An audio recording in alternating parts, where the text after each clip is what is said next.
A natureza é algo que está sempre presente nas nossas vidas, né? E é interessante como ela pode ganhar vida também nas mãos de um artista. Tudo pode ser transformado, eternizado, respeitando, é claro, as formas já existentes. Troncos, raízes, galhos se entrelaçam e são transformados em esculturas maravilhosas, sob o olhar atento da artista, dando sincronia a essa obra. Para falar sobre a arte de maneira sustentável, o nosso Opinião Livre de hoje conversa com a artista e escultora contemporânea Bia Doria. Prazer enorme receber você aqui, viu, Bia? Prazer é meu, Silvia. Que bom. Olha, e tem um livro lindo. Esse livro, você já tem 3 livros, né, Bia? Esse foi o primeiro, Esse é o primeiro, quer dizer, tem sempre um carinho maior pelo primeiro ou não? O primeiro, sim. Ou para você... O primeiro, não é que o primeiro abrange todo o meu trabalho, desde o início até... Esse livro já tem algum tempinho, acho que 1 ano, 2, esse livro. E não acho que mais, não me recordo agora, mas ele já foi o primeiro. Eu fiz uma abertura aqui falando justamente dessa tua relação de artista com a natureza. Como é que é? Bem, primeiro eu nasci na natureza, eu nasci no interior, eu sou interiorana, nasci lá.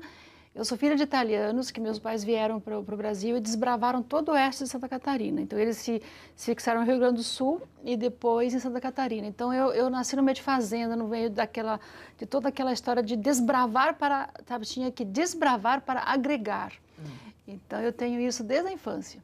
E aí, mas como é que começou então essa tua relação com a arte, quer dizer? Com a arte, tá, não, porque a minha história com a natureza é desde de criança, que eu nasci no interior e vi meus pais desbravando, e meus pais, como são europeus, eles tinham um olhar diferenciado dos nativos, né, na época da região lá, porque lá na minha região tem muitos imigrantes, né? Tem os alemães. Você é descendente de alemão? Não, eu sou italiana. Ah, italiana. Eu sou italiana. Só italiano na família? Só italiano na família. Então, né? Não, eu sou italiana. E lá na nossa região, onde eu nasci, lá em Santa Catarina, tem muitos alemães, tem os húngaros, tem os... enfim, são muitos europeus. Então, a minha mãe sempre tinha aquele olhar diferenciado para tudo, por exemplo. Valorizando, Ela valorizava. Por exemplo, a gente nunca teve, assim, flores que mandava comprar. Era sempre flores colhidas no jardim, ou flores ou galhos. Por exemplo, minha mãe, no Natal, a nossa árvore de Natal era uma galhada seca que ela enchia de detalhes, de espiga de milho. Eu, quando era criança, brincava com... Sabe a espiga de milho? Que tem aquele... Então, o cabelo do milho... eram minhas bonecas. Então eu pegava aquela espiga de milho verde e transportava... Você já viu uma espiga de milho verde? Já, eu fazia boneca também. Pois é. Então, também sou do interior. Então, eu brincava com uma espiga de milho, com aquele... Então eu tinha minhas bonecas ruivas, eu tinha as de cabrinho vermelhos. E a minha mãe tinha esse olhar. E eu fui aprendendo isso. Depois eu segui minha trajetória, minha vida, e eu fui estudar, fui estilista, estudei moda, fiz estilismo, trabalhei com o Gregório Faganello, que foi um grande estilista. Eu lembro, uma época que você mexia com moda. Fiquei 12 anos como estilista, então eu sei fazer molde de roupa, sei costurar, sei tudo. E quando você cria uma roupa, não tem muita diferença que criar uma obra de arte, né? Principalmente esculturas. É verdade. Não tem muito, por exemplo, é claro que tinta é diferente, mas no meu caso, o meu forte do meu trabalho, a maioria do meu trabalho são esculturas. Então, na hora que você vai montar uma escultura, é quase como montar um vestido, uma roupa. Que é uma obra de arte, não deixa de ser. Deixa de ser, né? Claro. Que a moda, ela é tão criativa quanto um artista. Porque para você fazer 2 coleções por ano, você tem que ter criatividade. Eu vou fazer um parênteses aqui. Falando em criatividade, tem uma coisa que me deixa muito chateada quando os curadores e os críticos de arte falam que o artista tem que fazer sempre a mesma coisa. Tem que seguir uma linha, um padrão. Um padrão, e isso me deixa muito triste, porque você não cria, você não pode criar. Por exemplo, uma pessoa que tem uma mente aberta, porque ser artista é ter a mente infinitamente aberta. Para receber, justamente, Para receber. Tudo que vem. Tudo que vem, principalmente que o meu trabalho é voltado com a natureza. Então, cada galho me dá uma... Te inspira. Me inspira. Mas aí vem um crítico e fala, não, isso não pode ser da Bia porque é diferente. Então, tanto é que você vai ver... Mas que no caso, assim, eu acho que, interpretando, tem, não que seja criatividade, mas tem uma marca registrada. A marca registrada sua, qual é? São as formas da natureza ligadas à madeira. tudo que for ligado à madeira. Exatamente. É a tua matéria-prima. Mas eu adoro trabalhar com pedras também. Por exemplo, eu vejo uma pedra desigual, eu já vejo uma escultura pronta na pedra. Por exemplo, aí é madeira, né? Isso aqui são todas raízes retiradas sabe, plantação de arroz? Que fica aquela água toda, né? Porque você tem que ter muita água para ter a plantação de arroz. Então, na beira dos canteiros de arroz, entre aspas, canteiros, nasce umas arvorezinhas. Isso aqui é tudo raízes retiradas de plantação de arroz. E eu transformo em flores. Então, você pode ver que são raízes, galhos... Mas tudo que já estava assim, não que você vá buscar e manda arrancar, já... Não, imagina, nem dá para mandar arrancar, porque eu não posso trabalhar com nada verde, porque a madeira, ela necessita de um tempo de secagem. Então, a natureza, aquilo que a natureza já dispensou. Já dispensou. Isso aqui automaticamente, ou eu iria para um lenheiro, ou iria para carvão, ou para um lixo. Tá? Não tem nada aqui... a não ser para lareira, para lareira, para fogo. E aí você transforma isso no quê? Tudo em esculturas. Nossa. Por exemplo, essas madeiras... isso aqui, por exemplo, são restos... Isso aqui, nesse caso, é mármore aqui, ó.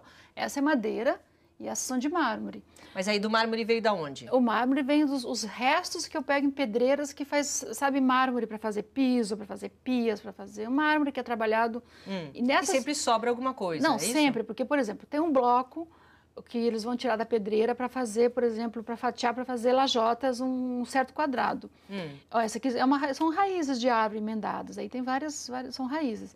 Aí, no caso do mármore, sempre nas pedreiras, sempre tem muitos restos que acabam quebrando, trincando, e esses restos eu reutilizo tudo. Você aproveita. Aqui, por exemplo, é uma raiz. Essa é madeira. Aí você pinta a raiz, você faz o quê com a raiz, aqui, no caso? Você pode ver, aqui é uma raiz que eu virei ela de cabeça, ela estava toda, isso aqui estava embaixo da terra. Tá, isso aqui é a parte da raiz, tá? Essa aqui é a raiz, esse aqui seria, no caso, o tronco. Ai, tá? que lindo! Aí eu coloco uma base, e no caso, esse aqui não é nem pintado, esse eu coloco pigmento. Eu pego um pigmento seco, natural, e eu faço uma mistura com água, com cola, dependente da madeira.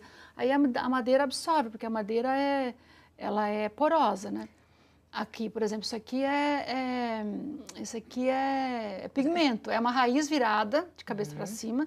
Você pode ver que o tronco dela, sabe, imagina ela virada, aí eu vou fazer interferência na raiz. Aí depende da tua criatividade em relação ao que você vai usar no caso, para não estragar depois. Como é que você faz? Primeiro o processo criativo depende do que a natureza me fornece. Tá? Então, por exemplo, se eu encontro um galho reto, eu tenho que criar em cima dele. Mas quanto tempo você demora? Você pega o galho reto e você fica olhando para ele, o que eu vou fazer com você, assim? Não, depende, eu preciso só virar. Eu preciso virar. Por exemplo, se eu pego um galho, eu preciso uma raiz, eu vou girando, eu tenho uma roldana, assim, tenho uns homens que me ajudam, eu sozinha não consigo. Eu tenho cinco, 6, já não me recordo mais, acho que 6. Quantos homens, Carlão? 7. Tenho 7 homens que me ajudam. Assessora aqui. 8 com Carlos. Tem uma equipe que tem uma equipe que me ajuda. Então, por exemplo, na hora de mexer com as madeiras, nós temos uma roldana e os homens vão virando e eu vou olhando. Qual é o que realmente você vai poder fazer? Exatamente. Aqui é o quê? Que material esse também são raízes, é uma raiz. Mas essa aqui, deixa eu ver. E também é com pigmento, com tudo. Também com pigmento, é uma raiz. Você pode ver que a base é uma... se fosse numa loja de móveis, eles usam isso como uma mesa, né? Que é um resto de uma madeira que eu utilizo para fazer a base da escultura. E a escultura é uma junção de galhos. Você estava falando que você, nessa época, a gente até começou a colocar a foto aqui, já fomos olhando e mostrando cada coisa para você mostrar um pouco para a gente a tua obra. Mas você, quando você estava contando que você era estilista, como é que você passou para essa parte realmente de cuidar... De arte? De arte, mas essa arte é sustentável, né? Que eu acho o máximo esse teu trabalho. Porque foi assim, como eu tinha isso já na minha veia, né? Porque eu nasci vendo isso tudo, vi tudo isso, aquela transformação daquela floresta toda em plantações, depois eu saí, fui ser estilista, fui seguir toda a minha trajetória de vida e durante o meu trabalho como estilista, eu dei um break para ter os filhos, né? e eu não conseguia ficar quieta em casa. Então, enquanto eu estava quieta, esperando, né, eu tive problemas, eu perdi 2 bebês na gravidez, então eu não podia, eu tinha que ficar de repouso. Quietinha. E eu de repouso, como eu não podia trabalhar no corte do tecido, eu comecei a lapidar pedras, porque aí fazia o vestido e fazia a joia. Então, por exemplo, na hora que você pega uma pedra e lapida uma pedra para fazer uma joia, é a mesma coisa que você lapidar uma pedra desse tamanho, é a mesma coisa que você lapidar uma desse tamanho para fazer uma escultura. Quando eu comecei a lapidar as pedras para fazer as joias, que eram os complementos para sua roupa? Para minha roupa, eu comecei a observar que aquelas pedras podiam se transformar em obra de arte. Então as minhas obras começaram com uma pedrinha, assim, uma pedrinha de joias. Aquela joinha que eu estava ali esculpindo para fazer um brinco, eu sempre gostei de tudo exagerado, sempre muito grande, nada pequeno, né? E comecei com uma pedrinha assim, em pé. Depois eu fui fazer uma coleção de joias onde eu tinha uma inserção de madeira. E quando eu fui na busca da madeira, eu comecei a olhar para aquela madeira e comecei a colocar em pé a madeira, assim, transformar aí assim, fui assim, e já logo fui para 4 metros, né? E foi assim a passagem, foi de uma pedrinha pequenininha, da pedrinha foi para uma joia, para uma madeira, e da madeira pequena já foi para... Daquela, assim. Justamente da observação. Exatamente. E a observação foi assim. Aí eu comecei a fazer as peças e comecei a presentear as amigas. Quando eu presenteava as amigas, elas falavam assim, nossa, você está me dando um Krasberg?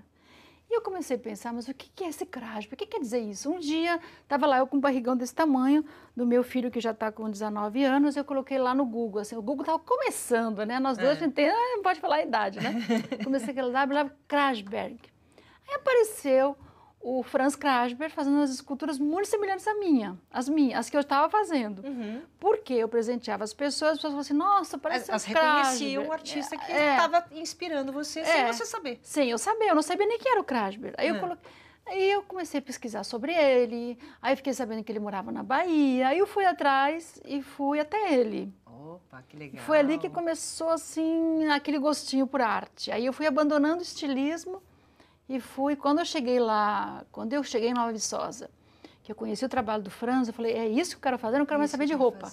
Não quero mais saber de moda, não quero mais saber de joias, é arte. Mas assim, foi assim, naquele dia, naquele momento que eu estava lá na Nova Viçosa. Mas você vê que é engraçado, né? Dizem que a gente tem que estar em repouso para vir a criatividade. Exatamente. No momento, porque quando a gente trabalha muito, né? Às vezes não dá tempo. Se você aperta um botão e trabalha naquilo, então não dá tempo de criar, né? Por isso que quando você está descansando, que você está viajando, que você está assim de dias de folga, é que vem as ideias. Você acaba desligando um pouco do teu dia a dia, dos teus afazeres, e você abre a cabeça para outros assuntos. E é aí que eu me inspiro muito quando eu vou para as expedições na floresta.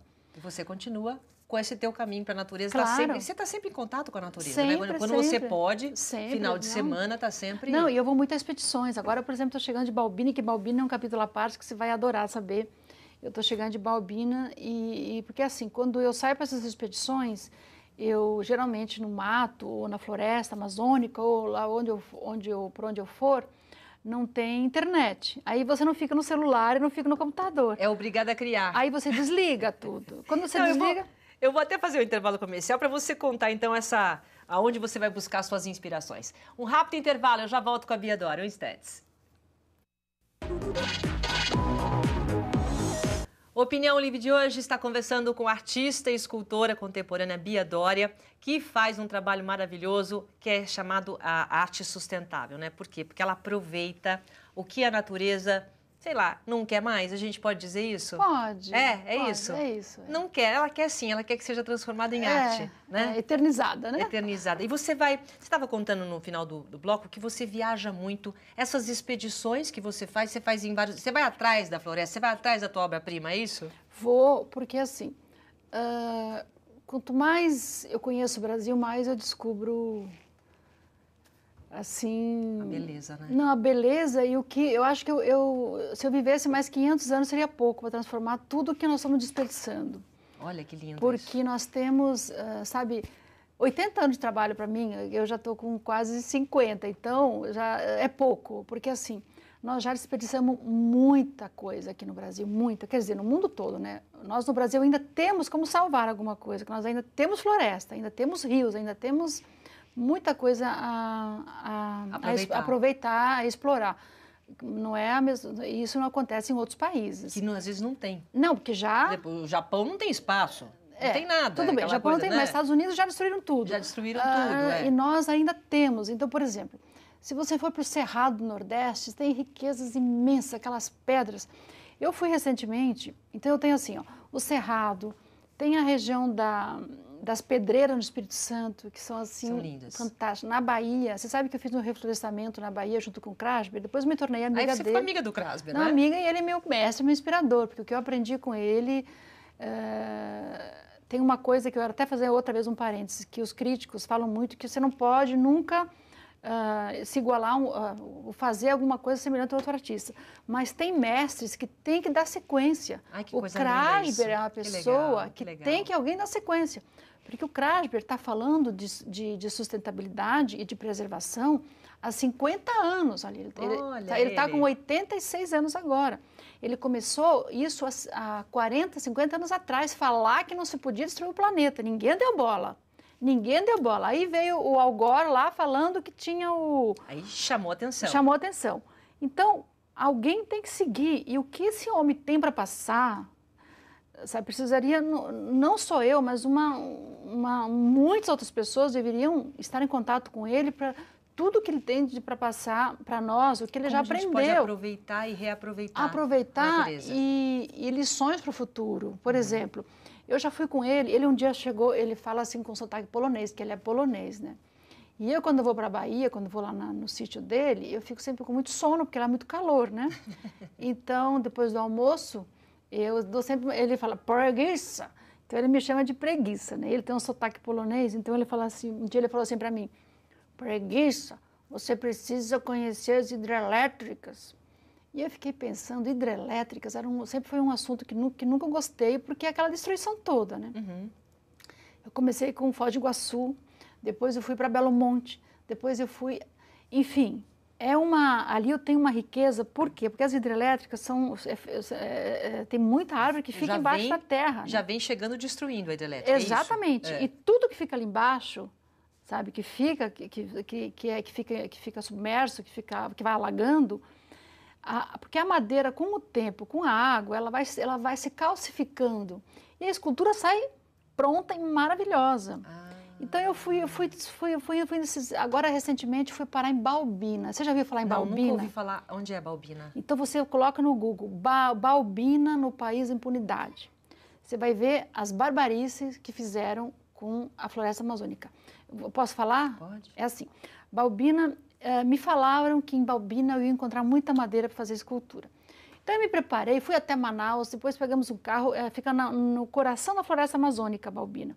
Da floresta amazônica não, no coração do Amazonas. Tá?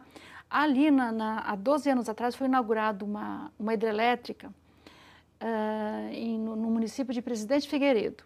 Essa hidrelétrica fizeram, segundo o que contam os moradores. Mas se você colocar no Google, você vai ver, coloca assim, Balbina no país impunidade. Você vai ver o absurdo que fizeram.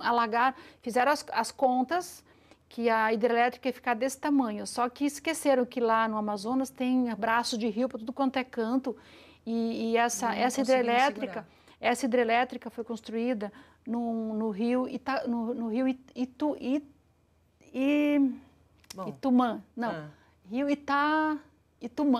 rio Itumã.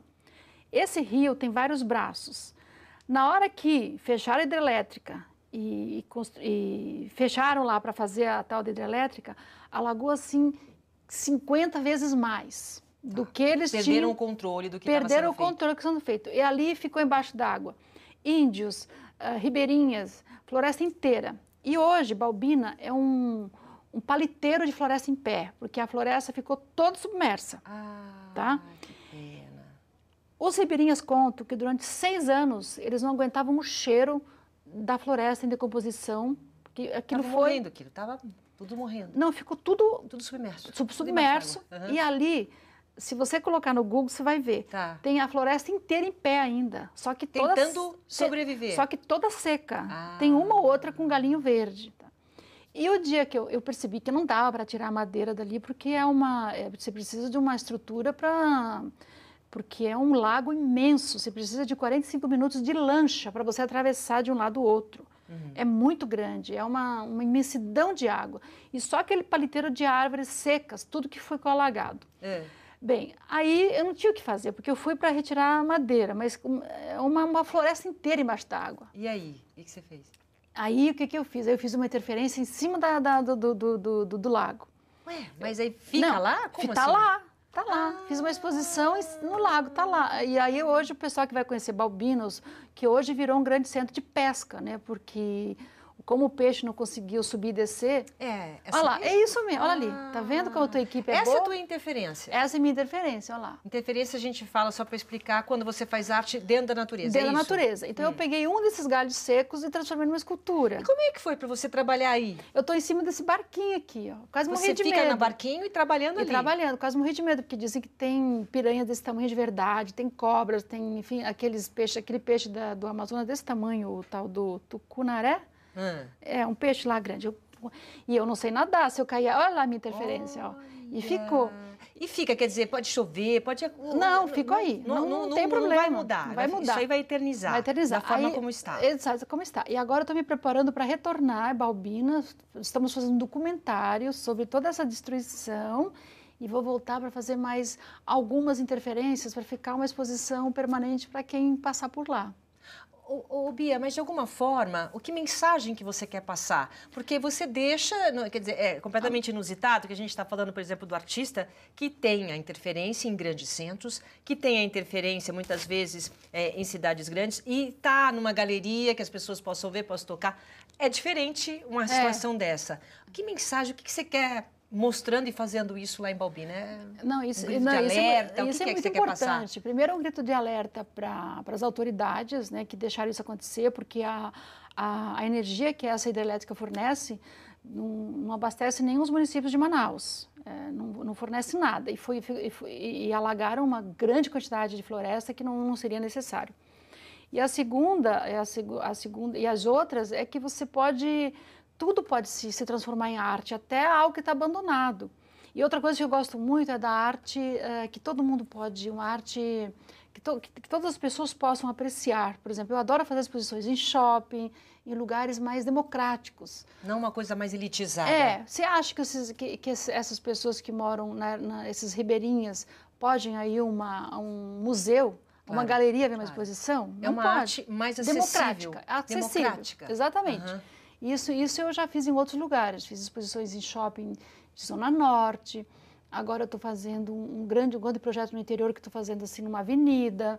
É uma arte mais democrática. Mas é mais então fora. Você faz também... As pessoas querem ter a arte da Bia dentro de casa, você vai e faz as suas interferências, ou no caso a gente viu algumas esculturas, depende daquilo que você tem na mão. Não, mas eu tenho peças pequenas também para dentro de casa. Eu tenho as de parede também, que eu faço umas que é como se fosse um quadro. Essas aqui são as de parede. Tem as obras Isso aqui é madeira? Isso é tudo madeira. Essa é como você imagina, você tem um quadrado, uma tela quadrada. Aí eu fujo do quadrado, saio do quadrado. Você vendo que tem um quadrado, eu dou uma saída do quadrado, como se fosse um rio correndo um rio, enfim, no seu curso. Então, eu tenho, além das peças grandes que eu faço fora, que as peças que eu faço em parques, é mais uma obra democrática para todos terem direito. Bia, o que foi, então, já que você mexe diretamente com a natureza e com grandes desafios, né? Porque a tua arte, além de ser sustentável, é um desafio para você. Olha aqui, ontem eu machuquei aqui minha mão, que eu estava trabalhando com a madeira e entrou uma... Imagino. Então, eu estou machucada aqui. Isso é um grande desafio, sem contar com o peso, né? Que é Quanto tempo demora para você Depende. Trabalhar e... Por exemplo, essas peças assim, essas flores... Você põe a mão na massa, né? Claro. Então. Não tem como não pôr. Não tem como. Não tem como. Não, podia pegar, ajudar com alguma coisa, com algum aparelho, alguma coisa? Não tem. Não tem como, porque isso se pode quando você faz sempre a mesma coisa. Mas aquilo que a gente falou no começo do programa. Exatamente, mas a minha obra, cada uma é diferente da outra. Porque a natureza, né? Cada um tem a sua identidade, e não tem nem como eu fazer réplicas, não tem como, porque só se fizer em bronze. é aquele negócio. Agora, só uma parte, né? Eu que vou fazer uma parte daquilo que você falou. Você trabalhando com a natureza, nunca você encontra uma peça igual a outra, Nunca, não é? nunca. Nunca um galinho igual ao outro. Nunca. Olha que coisa incrível isso. Não tem igual. Então, design... a tua obra nunca vai ser a mesma coisa. Então, fala para os críticos, você está trabalhando com a natureza, não tem jeito. Mas eles não entendem, eles querem que fique tipo assim, tipo Louis Vuitton, sabe? Aquela mesma marca, sabe? Eles acham que você tem que bater o olho e falar, isso é de fulano e ciclano. Existe sim uma identidade com a madeira, mas cada galinho, cada flor, cada tronco um é diferente do outro. Olha, é um grande projeto que você está fazendo e eu acho que, assim, hoje, a arte, só para a gente encerrar, que nós estamos chegando no finalzinho, a arte sustentável tem espaço hoje? Muito, muito. Eu tô agora abrindo uma exposição numa praça ao ar livre em Miami, eu vou ficar 6 meses com 12 peças numa praça. E você vê nos Estados Unidos, ela tem muito espaço, muito. É o do momento. Você vê o Vicky Muniz que tem aquela coisa do lixo, né? E das flores das também, flores, de mistura tudo. Tudo, Tá super em moda. Tá super em moda. Ah, então tá bom. Olha, Bia, foi um prazer receber você aqui. Prazer foi meu. Parabéns, sabe por quê? Porque a tua arte, além de tudo, ela ajuda, né? Uma arte que fica e que modifica, pelo menos para a pessoa que recebe, a pessoa que vê e tem a tua arte. Exatamente. E pode ter o privilégio de chegar perto, como essa que você mostrou lá em Balbina. Em Balbina. Então tá bom. Mas tem Balbina, tem vários outros lugares também, tá? Obrigada você por ter me recebido, viu? Bia? Bom, eu recebi a Bia Doria. Muito obrigado pela sua companhia. O nosso Opinião Livre fica por aqui. Obrigada, até a próxima.